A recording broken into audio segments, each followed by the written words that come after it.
पश्चिम बंगाल में सत्ता परिवर्तन के बाद ममता दीदी के बुरे दिन चालू हो गए हैं।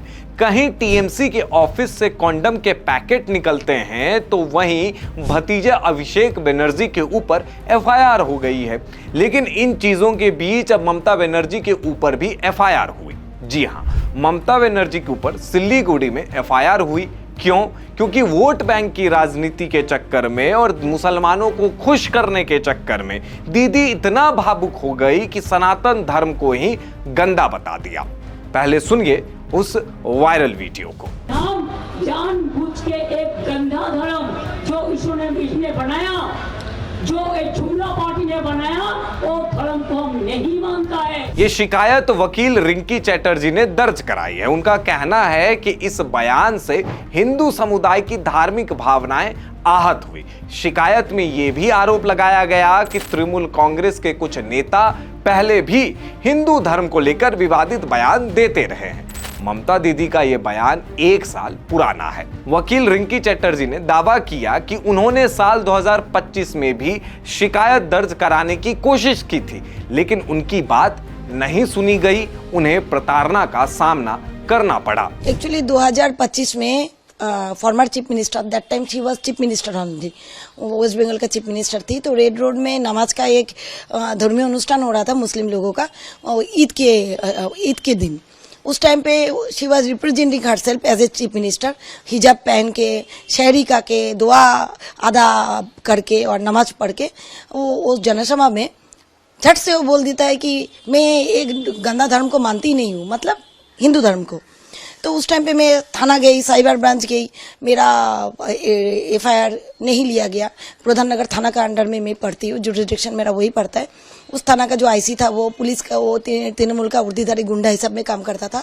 वो मेरा प्रीवियस एक्सपीरियंस भी सेम था। उसने मुझे फिजिकली भी धक्का दिया, मेंटली भी धक्का दिया। वो मेरा एफआईआर रिसीव नहीं किया। साइबर ब्रांच सिलीगुड़ी, वहाँ 7 दिन मेरा एफआईआर रहा, ना जीडी रिसीव किया गया, ना मुझे एफआईआर नंबर दिया गया। लास्टली 1 हफ्ता बाद बोला गया हाँ हम लोग नहीं ले पाएंगे। वायरल वीडियो में आप ये भी देखेंगे कि मंच पर मौजूद लोग ममता बनर्जी की बातों में हाँ मिला रहे हैं। जो इसने बनाया, जो एक जुमला पार्टी ने बनाया, वो धर्म को हम नहीं मानता है। सोचिए किस हद तक का आतंक बंगाल में ममता बनर्जी ने फैला के रखा था। खुले मंच से सीधे तौर पर सनातन को गंदा धर्म बोला जा रहा था। मंच पर जो भी मुस्लिम नेता मौजूद थे वो खुश हो रहे थे कि आहा दीदी ने क्या बोला है। बीजेपी पर हमला करने के चक्कर में ममता ने सनातन का अपमान किया। जो एक जुमला पार्टी ने बनाया, वो धर्म को हम नहीं मानता है। और यही ममता बनर्जी जब चुनाव हार गई तो यह आरोप लगाया कि ईवीएम के साथ छेड़छाड़ किया गया है। एसआईआर के द्वारा वोटर्स के नाम जानबूझकर काटे गए।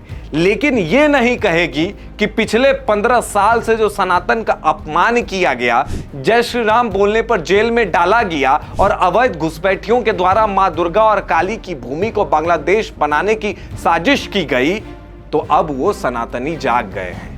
उन्होंने मन बना लिया था कि बीजेपी को सत्ता में लाना है तो लगे ईवीएम को करियाने। देखना यह होगा कि सनातन विरोधी बयान पर ममता बनर्जी के ऊपर क्या कार्रवाई होती है।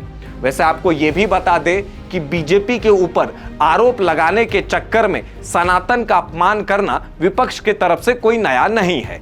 तमिलनाडु में जब डीएमके की सरकार थी तो पूर्व सीएम स्टालिन के बेटे और तमिलनाडु के पूर्व डिप्टी सीएम उदयनिधि स्टालिन ने सनातन की तुलना मच्छर और कीड़े से की थी। और जब तमिलनाडु की सत्ता से वो बाहर चले गए, फिर भी उन्होंने बड़ी सभा में सनातन का अपमान किया था।